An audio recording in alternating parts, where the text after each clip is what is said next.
இன்று நாம் பேசப்போவது ஆண்களின் கட்டுப்பாட்டையே கலைக்கிற அபாயகரமான ஒரு பெண் வகையை பற்றிதான். அதுதான் சைரன். இது வெறும் கற்பனை அல்ல, இது வரலாற்றில் இருந்த ஒரு சக்தி வாய்ந்த பாத்திரம்.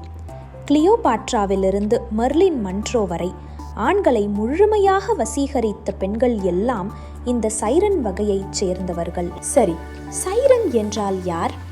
அவள் ஒரு சாதாரண அழகி அல்ல. அவள் ஆண்களின் ஆழ் மனதில் மறைந்திருக்கும் கற்பனையை உயிரூட்டுகிறாள். ஒரு ஆண் எப்போதும் கட்டுப்பாட்டுடனும் பொறுப்புடனும் இருக்கணும் என்பதால் உள்ளுக்குள் ஒரே அழுத்தத்தில் வாழ்கிறான். சைரன் அவனுக்கு அந்த அழுத்தத்திலிருந்து விடுதலை கொடுக்கிறாள். அவள் அவனை ஒரு தூய இன்பத்தின் உலகத்துக்கு அழைத்துச் செல்கிறாள். அவள் அவனை கட்டுப்பாட்டிலிருந்து பூரணமாக தளரச் செய்கிறாள். அதான் அவளிடம் ஆண்கள் தன்னாலே அடிபணிகிறாங்க, தெரியாமலேயே. சைரனின் ரகசியம் என்ன தெரியுமா? அவள் நாடகத்தனம் கொண்டவள், தியாட்ரல். அவள் ஒவ்வொரு அசைவும் ஒவ்வொரு பார்வையும் ஒரு பெர்ஃபார்மன்ஸ் மாதிரி இருக்கும். அதான் அவளின் கவர்ச்சி நீங்காதது. ஒரு ஆண் எவ்வளவு அழகான பெண்ணை பார்த்தாலும் சில நாட்களில் சலிப்படுவான். ஆனால் சைரன் அவனுக்கு மாறுபாடு, சாகசம், எக்ஸைட்மெண்ட் எல்லாமே கொடுக்கிறாள். அவளோடு இருப்பது ப்ரெடிக்ட் செய்ய முடியாதது. அதுதான் அவன் பிடிபட வைக்கும் மாயம். ஆனால் இதில் தான் அபாயம் இருக்கு. சைரன் என்பது ஆபத்து நிறைந்த பாத்திரம். ஆண் தன்னால் கட்டுப்படுத்த முடியாததை துரத்துவதில்தான் அவனுக்கு சுகம். அதுவே அவன் அழிவின் ஆரம்பம். வரலாற்றிலேயே பார்த்தால் கிளியோபாட்ரா மார்க் ஆண்டனியை முழுமையாக அடிமையாக்கினாள். அவன் பேரரசை கூட அவளுக்காக இழந்தான். ஆனா அவளுக்கு தெரியாது, அவன் தானே விழுந்த குழி அவள்தான் என்று. சரி, இப்ப சைரனின் 2 முக்கிய அம்சங்கள் என்னன்னா, விலகி இருத்தல், எல்யூசிவ்னஸ். அவள் எளிதில் கிடைக்கக்கூடியவளா இருப்பதில்லை. அவள் ஒரு மாயை மாதிரி, பிடிக்க முடியாத காட்சி.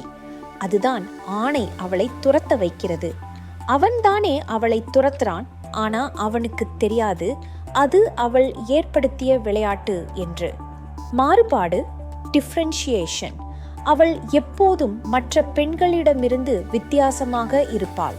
அது கிளியோபாட்ராவின் கிராண்ட் ராயல் ஸ்டைல் ஆனாலும் இருக்கலாம், அல்லது மர்லின் மன்ரோவின் குழந்தைத்தனமான ஆனா கவர்ச்சியான சிரிப்பாகவும் இருக்கலாம்.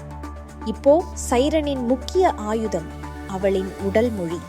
அவள் குரல் மெதுவாகவும் நிதானமாகவும் இருக்கும். அது ஒரு மறைமுக காம உணர்வை கொடுக்கிறது. அவள் அவசரப்பட மாட்டாள், அதனால் அவளின் ஒவ்வொரு வார்த்தையும் கவர்ச்சியாக இருக்கும். அவள் தோற்றம் ஒரு தேவதை போல. அவள் ஒரே நேரத்தில் அப்பாவித்தனமும் கவர்ச்சியும் கொண்டிருப்பாள். அவள் நடக்கும் விதம் கூட ஒரு இங்கிலீஷ் பெர்ஃபார்மன்ஸ் மாதிரி இருக்கும். மெதுவாக, நளினமாக, ஆல்மோஸ்ட் ஃப்ளோட்டிங் போல. சைரனில் 2 வகைகள் இருக்கு. ஸ்பெக்டாகுலர் சைரன், நாடகமிகு, கிராண்ட், டிராமாட்டிக் டைப், கிளியோபாட்ரா மாதிரி. அவள் பிரசன்ஸ்லே பவர் இருக்கும். செக்ஸ் சைரன், மர்லின் மன்றோ மாதிரி மெதுவான இன்னசென்ட் லுக் கொண்ட செடக்டிவ் பெண். அவள் ஆண்களுக்கு நான் உன்னை காப்பாற்றணும் என்ற உணர்வை தூண்டும். முடிவாக சைரனின் சின்னம் தண்ணீர். அவள் தண்ணீரைப் போல திரவமானவள், பிடிக்க முடியாதவள், ஆனா உயிர் கொடுக்கிறவள். அவளிடம் செல்லும் ஆண்கள் அவளது இன்பத்தின் கடலில் மூழ்கி போய் விடுகிறார்கள். அவள் கவர்ச்சியால் ஆண்களின் கட்டுப்பாடு கலைக்கப்படலாம்.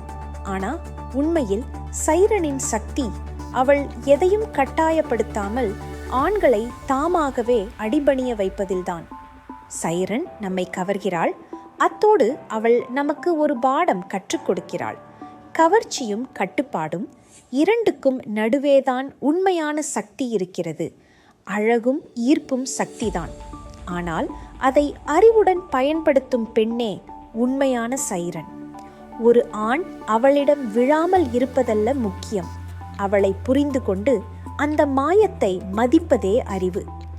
கவர்ச்சி என்பது ஒரு ஆயுதம் அல்ல, அது ஒரு கலை.